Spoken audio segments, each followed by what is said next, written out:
歡迎嚟收睇小伙子頻道，嚟到1000萬由每月3萬開始10年嘅最尾一部分㗎啦，講講咧槓桿 ETF 啦，同埋咧如果真係最衰嘅情況之下啦，假設喺呢個2007年金融海嘯之前入咗貨咧，咁之後咧究竟捱幾耐價咧先回到家鄉咧？咁我即刻睇睇啦嚇，即係翻去翻 Manus 呢個 Manus 呢個啦 app 啦，咁啊頭先講咗咧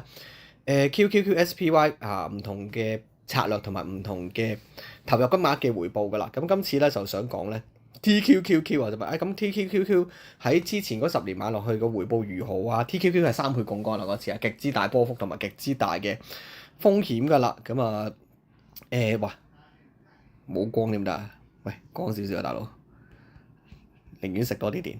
咁而家咧即刻睇睇啦，佢嘅回報啦，如果咧係投入每月3萬蚊，咁啊最後咧 QQQ 喺即係兩個時段咧，一個係2010啦，一個2016開始買10年啦。咁啊一個回報咧係1倍咧就升咗1.8倍啦，另一個咧升6倍，你冇聽錯6倍。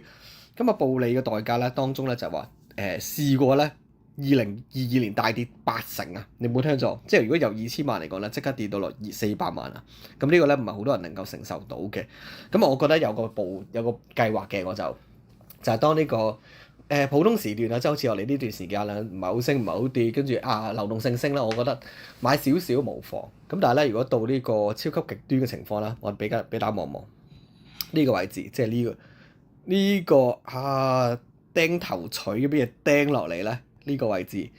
越係插得深咧，呢個 RSI MACD 咁樣，咁我覺得咧就可以入呢個 TQQQ 啦，或者係我唔想咁激喎，2倍咧就係 QLD 啊，呢個 QLD 咁，所以咧。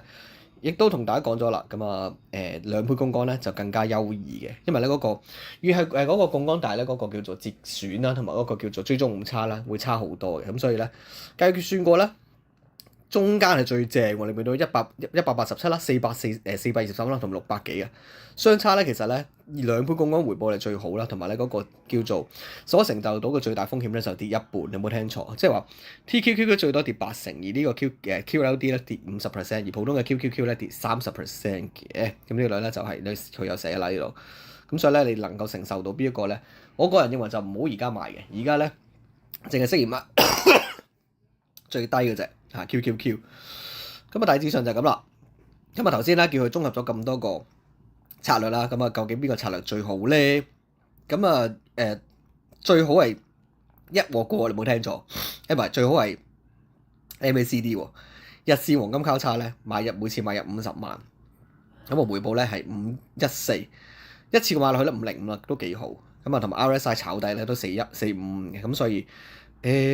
我嘅最新做法咧就係而家咧。每個月可能買少少，可能有3萬，可能買1萬先咯，1兩萬，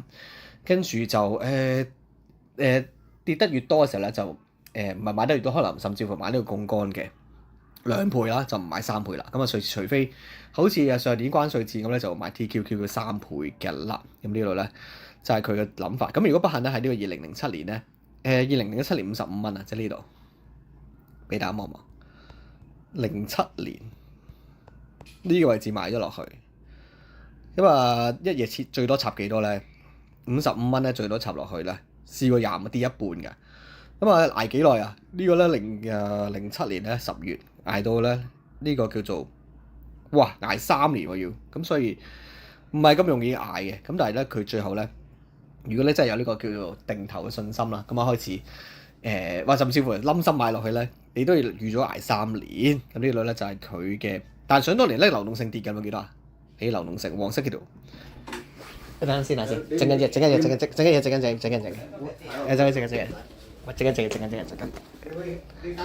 嘢，睇下唔好搞我住先啊！錄緊嘢，唔好搞我住先啊！喂，我冇鎖門喎，大佬，整緊嘢，哇！有人衝入嚟，講到邊？